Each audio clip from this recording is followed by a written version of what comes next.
So அப்போது Umar ஃபாரூக்கோட எல்லா புத்தகங்களுமே நீங்கள் பாருங்களேன், பெரும்பாலும் பார்த்திங்கன்னா எல்லாமே எதிர்காலத்தை அறிவுறுத்துகிற ஒரு விஷயமா இருக்கும். மனம் ஒரு மாமருந்து அப்படிங்கிற ஒரு நூலுடைய அட்டைப்படமே வந்து பல விஷயங்களை இன்றைக்கி நடக்கிற அத்தனை விஷயங்களுக்கான ஒரு ரூட்டை வந்து கிளியராக சொல்கிற ஒரு நூல் வந்து மனம் ஒரு மாமருந்துன்ற நூலுடைய அட்டைப்படம். அவருடைய ஒவ்வொரு புத்தகங்களோட அட்டைப்படமே வந்து எதிர்காலத்தை அவ்வளோ சரியாக கணிச்சு சொல்கிற ஒரு விஷயமா. அவர் அதை என்ன பேஸ் பண்ணி அவருக்கு என்ன தோன்றியதனால அதை வந்து செயல்படுத்தினார் தெரியல. பட் அவருடைய ஒவ்வொரு நூலும் ஒவ்வொரு விஷயங்களை அறிவுறுத்துறதை நான் சமீபமாக என்னுடைய அப்சர்வேஷனில் என்னுடைய ஆய்வில் வந்து நான் பார்த்துக்கிட்டே வரேன். ஸோ நான் ஒரு அவருடைய புத்தகத்தை எடுக்கிறேன்னா அதில் ஏதாவது ஒரு எதிர்காலத்துடைய அறிவுறுத்தலை வந்து அந்த நூல் எனக்கு வந்து வழங்குது. அதன் வழியாக தான் நான் இன்றைக்கி பேசிக்கிட்டு இருக்கேன். ஒவ்வொரு நூலும் எனக்கு அறிவுறுத்துறதை வச்சு தான் நான் இன்றைக்கி பேசிக்கிட்டு இருக்கேன். இன்னும் பார்த்துங்க, ஆதுர சாலை பற்றி தானே பேசிகிட்டு இருந்தேன். ஆதுர சாலை நூல் அப்படின்னு எடுத்தீங்க அப்படின்னா, ஆதுர சாலை நூலில் வந்து வெப்பம் குளிர்ச்சி அப்படிங்கிற பகுதி, ஏற்கனவே நான் ஆதுர சாலை பற்றி நிறைய விஷயம் சொல்லியிருக்கேன். அதில் வந்து அன்பு அப்படிங்கிற ஒரு கேரக்டர் இருக்கிறாரு இல்லைங்களா, அவரும் அந்த கதை சொல்லியான ஆத்தர், அதாவது உமர் ஃபாரூக் தான் அந்த கதையை அந்த நாவலில் பேசுகிற ஒரு கதை சொல்லி. ரெண்டு பேருமே வந்து நம்ம மூதாதையர்களை அப்படியே பிரதிபலிக்கிறாங்க. இந்த காலத்தில் மாணவர்கள் எப்படி இருப்பாங்க, நம்மளுடைய குருக்கள் எப்படி மாணவர்களை ட்ரெயின் பண்ணாங்கன்ற விஷயத்தை வந்து ரொம்ப தெளிவாக வந்து அன்பு அப்படிங்கிற ஒரு கேரக்டர் வழியாக வந்து கிளியராக சொல்லிடுவார். இது மூதாதையர்களுடைய வாழ்க்கையை அப்படியே பிரதிபலிக்கிற ஒரு காவியம் சொல்லலாம், ஒரு வரலாற்று காவியம் தான் நான் சொல்ல முடியும். ரெண்டாவது அந்த வர வெப்பம் குளிர்ச்சி. இது வெப்பம் குளிர்ச்சி அப்படிங்கிற இடத்துல நம்ம பார்த்தோன்னா, ஒரு இடத்துல வெப்பம் இருக்குன்னா அதுக்கு நேர் எதிரான இடத்துல வந்து குளிர்ச்சி இருக்கும், வறட்சி இருக்கும். வெப்பம் அப்படின்னா வெறும் சூடு அப்படின்னு நினச்சிடாதீங்க. வறட்சி அப்படிங்கிறதும் கூட வெப்பத்துக்கு கரெக்டாக இருக்கும். எப்படின்னா இப்போ வந்து காஷ்மீர் அப்படிங்கிற ஒரு கார்னரில் குளிர்ச்சி அப்படிங்கிற அதீத குளிர்ச்சி இருக்குன்னா அதுக்கு நேர் எதிரான தென் பகுதிகளில் அதிகமாக வறட்சி தானே இருந்தது. இதுதான் பிரபஞ்சத்துடைய கட்டமைப்பு. அதே நீங்கள் இப்போ தமிழகம் எடுத்துக்கிட்டிங்கன்னா அதே மாதிரி தான். நார்த்தில் எப்படி இருக்கோ அதுக்கு நேர் எதிராக சவுத்தில் ஆப்போசிட்டாக இருக்கும். வெப்பமாக இருந்தால் இங்கே குளிர்ச்சியாக இருக்கும், இங்கே குளிர்ச்சியாக இருந்தால் அங்கே வெப்பமாக இருக்கும். இதுதான் பிரபஞ்சத்துடைய கட்டமைப்பு. அதே தான் உலகத்துடைய கட்டமைப்பும் அப்படி தான். சிந்துவெளி அப்படிங்கிற இடத்துல பாருங்கள், நேர் எதிராக சிந்து அப்படிங்கிற இடம், அந்த நாகரீகம், அந்த என்ன சொல்கிறது, அந்த நதிக்கரைக்கு நேர் எதிராக இங்கே வைகை அப்படிங்கிற ஒரு நதி இருக்குது. அதுக்கு நேர் எதிராக ஆப்போசிட் தான் வைகைன்றது. சிந்து அப்படியே பிரதிபலிக்காது, சிந்துக்கு ஆப்போசிட் எதிர்முறையானது. இதை தான் opposite poles attract each other அப்படின்னு சொல்லுவாங்க. சிந்துவும் வைகையும் அட்ராக்ட் எப்படின்னா ஆப்போசிட் போல்ஸ். அதே மாதிரி காஷ்மீரும் இந்த தென்பகுதிகளும் இணையும். இதுதான் பிரபஞ்சத்தோட கட்டமைப்பு. இதை தான் அன்றைக்கி ரொம்ப அழகாக வந்து ஒரு மேற்கத்திய சயின்டிஸ்ட் வந்து ரொம்ப அழகாக சொல்லிட்டார், opposite poles attract each other. எல்லாமே எதிர்முனைகள் தான். இந்த பிரபஞ்சத்துலேயும் பாருங்கள், நீங்கள் நல்லா அப்சர்வ் பண்ணிங்கன்னா ஒரு முனைக்கும் இன்னொரு முனைக்கும் நேர் எதிராக இருக்கும். எந்த பக்கம் பாலைவன பிரதேசம் இருக்கோ அதுக்கு நேர் எதிரான ஒரு குளிர்ச்சியான பகுதி இருக்கும். எங்கே அதிகமான வறட்சி இருக்கோ அதுக்கு நேர் எதிரான ஒரு பகுதி வந்து அதிகமான ஈரப்பசை தன்மையோடு இருக்கும். இதை பிரதிபலிக்கிற ஒரு காவியம் தான் ஆதுர சாலையை இன்னும் எடுத்துக்கிட்டே இருந்தீங்கன்னா பிரபஞ்சத்தோடைய எதிர்காலத்தை நீங்கள் அப்படியே கணிச்சிட்டே வரலாம். அங்கே இருக்க ஒவ்வொரு அத்தியாயங்களும் இப்போ நடந்துக்கிட்டு இருக்க சம்பவங்களை பிரதிபலிக்கும். அதோடைய விஷயங்களை வந்து உள்ளொழுக்கி இருக்கும். நடக்க போகிற விஷயங்களை எப்படி திருக்குறள் வந்து உள்ளே கொண்டிருக்கிறது ஒரு விஷயமா இருந்தாலும், அதாவது வெளிக்காட்டுற பொருள் வந்து ஒன்றா இருந்தாலும் உள்ளுக்குள்ளே புதஞ்சி இருக்கிற ஒரு விஷயம்ன்றாங்களே, அது மாதிரி தான் ஆதுர சாலை. இந்த வெப்பம் குளிர்ச்சிக்கு பின்னாடி இன்னும் பல தத்துவங்களை நம்ம பார்க்க தான் நமக்கு தெரிய வரும். அது ஒரு ஆய்வுக்குட்பட வேண்டிய ஒரு விஷயம். அது ஏன் அன்றைக்கி ஆத்தர் வந்து அதை உமர் ஃபாரூக் வந்து வெப்பம் குளிர்ச்சி அப்படின்னு ரெண்டாக பிரித்தார். அந்த அத்தியாயங்களுக்கு வேறு ஏதாவது தலைப்பை கொடுத்துருக்கலாம் இல்லையா? ஏன் அதை கொடுத்தாரு அப்படின்னா அதுக்கு நேரடியான ஒரு என்ன சொல்கிறது கருத்தாக வந்து நம்ம என்ன சொல்லலாம், இது சித்த மருத்துவத்தை பேஸ் பண்ண ஒரு புக்கு. சித்த மருத்துவத்தோட தன்மை என்னென்னா வெப்பம் குளிர்ச்சியுடைய சமநிலையை சொல்கிறது தான் சித்த மருத்துவத்தோட தன்மை. அதனால தான் இந்த நூலாசிரியர் வந்து வெப்பம் குளிர்ச்சி அப்படிங்கிறத ஒன்று வச்சிருக்காருன்றத நேரடியான ஒரு கருத்தை தான் நம்ம எல்லாரும் முன்வைப்போம். அது கிடையவே கிடையாது. அதற்கு பின்னாடி பல சூட்சமங்கள் ஒளிஞ்சிருக்கு. போக போக இந்த கிளைமேட்டிக் சேஞ்சஸில் நீங்கள் அதை புரிஞ்சுப்பீங்க, வெப்பம் குளிர்ச்சி என்ன. ஏன்னா இப்போ தானே மழை காலம் வந்திருக்கு.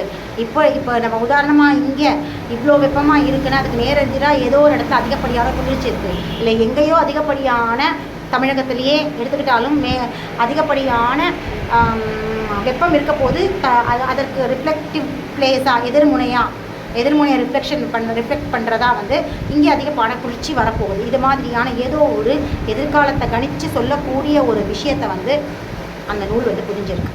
இப்படி உமர் ஃபாரூக்குடைய நூல்களே கூட எல்லா நூல்களுமே எல்லா விதமான எதிர்காலத்தையும் நிகழ்காலத்தையும் பிரதிபலிக்கக்கூடிய தன்மையோடு அதோடைய அட்டைப்படங்களே இருக்குது.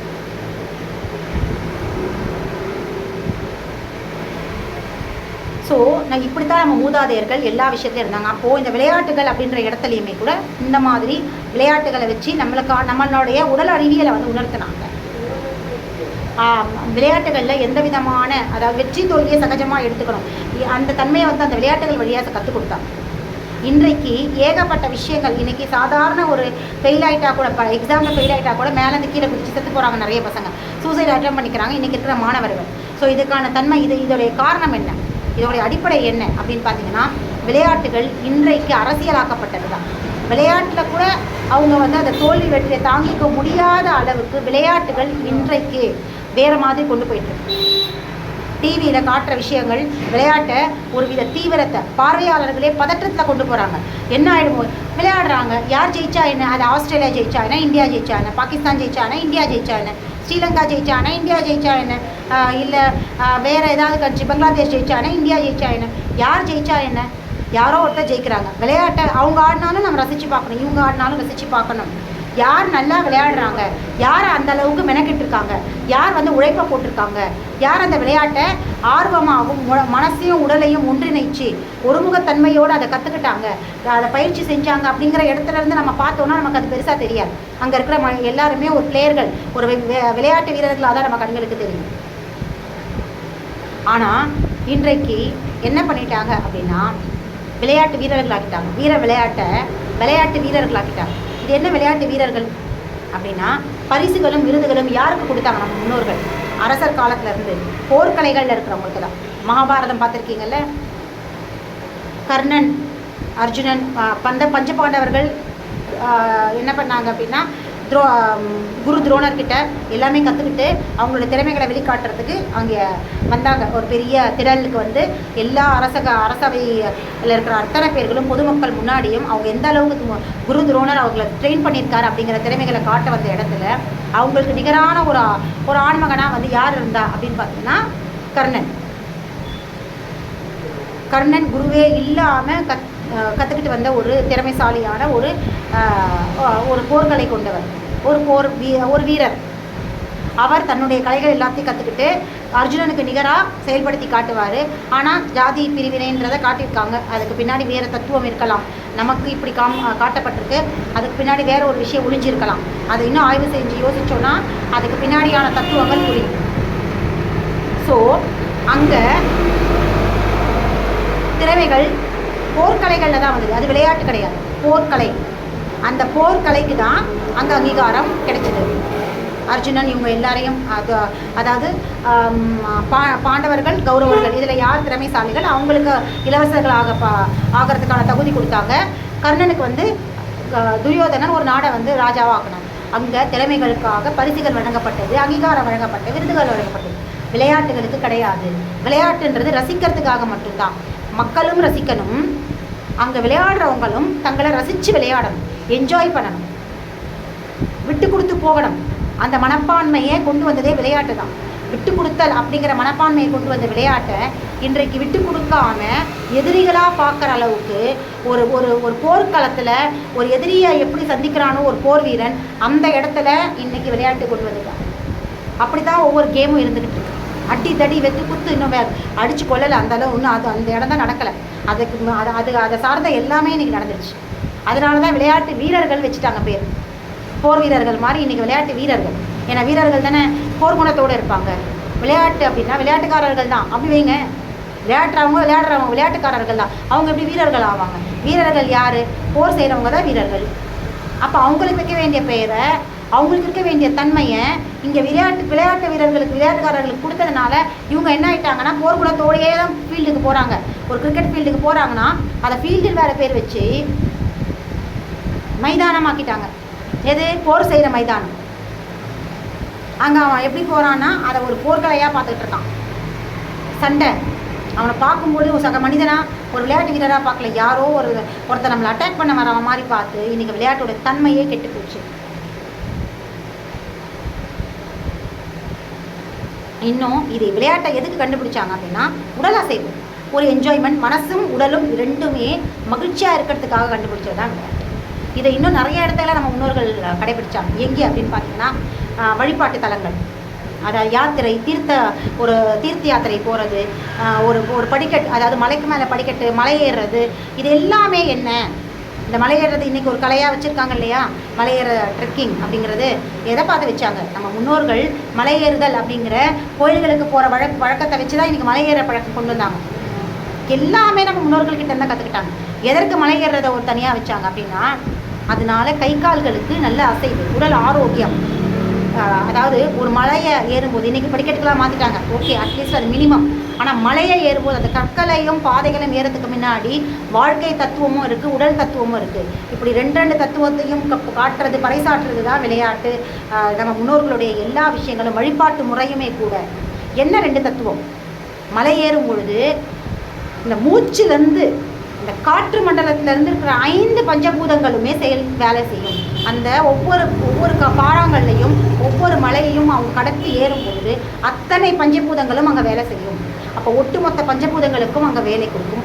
அந்த பஞ்சபூதங்கள் சார்ந்த அத்தனை உறுப்புகளுமே இயங்கும். அந்த மூச்சு பிடிக்கும் போது எல்லா உறுப்புகளும் சுருங்கி விரிகிற தன்மை வரும். அப்போ சுருங்கி விரிய தன்மை வரும்போது எல்லா பஞ்சபூதங்களுமே இணைஞ்சால் மட்டும்தான் ஒவ்வொரு உறுப்புகளும் சுருங்கி விரிய முடியும் அப்படிங்கிற ஒரு தத்துவத்தை அந்த மலையேற அப்படி ப்ராசஸ் முன்னாடி கொடுத்தாங்க, ஏற வச்சாங்க. அப்போ எல்லா உறுப்புகளும் சுருங்கி விரியும். அது உடலில் தேவையில்லாத கழிவுகளை தேக்க வைக்காமல் வெளியேற்றக்கூடிய தன்மை அந்த சுருங்கி விரியும் பொழுது, உறுப்புகள் சுருங்கி விரியும் பொழுது இருக்கும். இது உடல் அறிவியல். அப்போ வேர்வை கொட்டும், வேர்க்கும் இல்லையா மலை ஏறும் பொழுது. அப்போ உடலில் இருக்கிற கழிவுகள் எரிஞ்சு பேர்ன் ஆகி வெளியேற்றப்படும், தேவையில்லாத கழிவுகள். அதனால தான் அன்றைக்கு இருந்தவங்க, அதே மாதிரி பழங்குடியினர் மலைப்பிரதேசத்தில் இருந்தவங்கலாம் உடம்பு வாகு பார்த்திங்கன்னா ரொம்ப ஸ்லிம்மாக இருப்பாங்க.